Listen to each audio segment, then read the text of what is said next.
ప్రస్తుతం BRS party MLC కవిత గారు ఏదో పూలే విగ్రహాన్ని అసెంబ్లీలో పెట్టాలని అసెంబ్లీ స్పీకర్ గారికి లెటర్ ఇచ్చి తర్వాత దాన్ని అంతా రాద్ధాంతం చేస్తూ ఉన్నారు.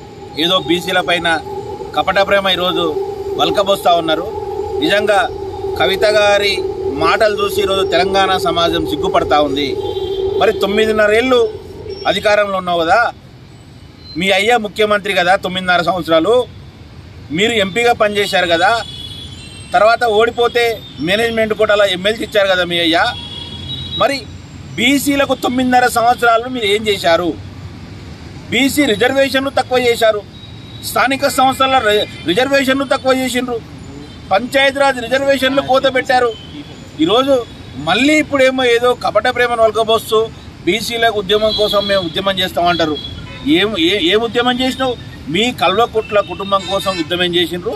కల్వకుట్ల కుటుంబం ఈరోజు కాలువేశ్వరానికి అన్ని కాసులను తీసుకుపోయి కట్టి ఈరోజు రాష్ట్ర బడ్జెట్ తీసుకుపోయి అక్కడ పెట్టి ఈరోజు అది కూడా పోయిన పరిస్థితి ఈరోజు తెలంగాణ సమాజం చూసింది.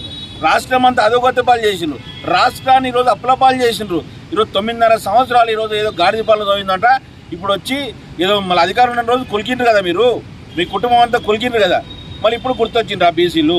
నిజంగా బీసీలకు మీ ప్రేమ ఉంటే మళ్ళీ మొదటిసారి మంత్రివర్గంలో ఏమో ఈరోజు ఒక్క మహిళకు కూడా మంత్రి స్థానం వేయలేదు, నీవేం మాట్లాడలేదు. అప్పుడు రెండోసారి అధికారంలోకి వచ్చిన తర్వాత ఒక బీసీ మహిళా మంత్రి కూడా చోటు కల్పించలేదు. మరి దానిపైన నీవు ఎందుకు నోరు విప్పలేదు ఆ రోజు? మళ్ళీ ఏదో మహిళా హక్కుల కోసం పోయి ఢిల్లీలో ధర్నా చేసి షో చేస్తావు. నిజంగా నీ పార్టీలో ఎంతమంది మహిళలకు టికెట్లు ఇప్పించినావు? మీ నాయన చెప్పిండు కదా అప్పుడు అసెంబ్లీలో 2014లో అత్యధికంగా బలుగు బలహీన వర్గాలు జీవిస్తున్న రాష్ట్రం తెలంగాణ, బీసీలకు 34% రిజర్వేషన్ కావాలి చట్టసభలని ఢిల్లీకి లెటర్ రాస్తే ఆ లెటర్ ఏడకు వచ్చి తెలియదు. నిజంగా మీ పార్టీ టికెట్లు మరి మీకు చిత్తశుద్ధి ఉంటే మీరు ఎందుకు ఇవ్వలేదు?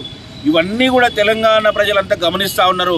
తెలంగాణ ప్రజలు గమనించి ఈరోజు మిమ్మల్ని ఇంటికి కూడా పరిమితం చేసినటువంటి పరిస్థితి ఈరోజు ఉంది. కాబట్టి మళ్ళీ కూడా ఇటువంటి ఎన్ని కుయుక్తులు చేసినా ఎన్ని కుతంత్రాలు చేసినా బీసీ సమాజం కూడా మిమ్మల్ని యాక్సెప్ట్ చేయదు.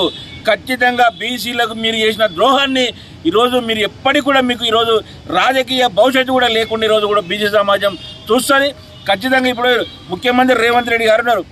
ఈ గవర్నమెంట్ ఏర్పడిన తొలి రోజే ప్రగతి భవన్కు ఈరోజు జ్యోతిబా పూలే భవన్గా ఈరోజు పేరు మార్చే ఒక చరిత్రాత్మక నిర్ణయం తీసుకున్న ముఖ్యమంత్రి ఈరోజు రేవంత్ రెడ్డి గారు. మళ్ళీ నిన్న కూడా చూసినా మనం ఈరోజు బీసీ కులగణన చేస్తున్నారు. మీరు అధికారంలో ఉన్నప్పుడు సమగ్ర కుటుంబ సర్వే చేసిన వరకు లెక్కలు బయట పెట్టకుండా ఈరోజు అన్ని కుటుంబ రాజకీయాలు చేశారు. కానీ ఈరోజు కాంగ్రెస్ ప్రభుత్వం ఏర్పడినప్పుడు మేనిఫెస్టోలో చెప్పిన విధంగా ఈరోజు బీసీ కులగణనకు కూడా ఈరోజు ఓకే చెప్పింది. ఈరోజు ప్రతి నియోజకవర్గానికి కూడా ఈరోజు బీసీ గురుకుల భవనాలు కానీ ఈరోజు విద్యాపరంగా కానీ ఉద్యోగాల పరంగా చూస్తున్నాం. ఈరోజు పరిపాలన ఎంత అద్భుతంగా కొనసాగిస్తున్నారు.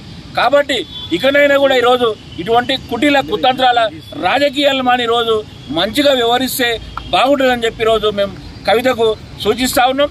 మరొక్కసారి ఇటువంటి ఎన్ని రాజకీయాలు చేసినా కూడా ఈరోజు బీఆర్ఎస్ పార్టీని బీసీలు కాదు కదా, తెలంగాణ సమాజం ఎవరు కూడా ఈరోజు నమ్మని పరిస్థితి. ఇటువంటివి మానుకోవాలని చెప్పి మరొకసారి మేము ఇంత వలుపుతా ఉన్నాం.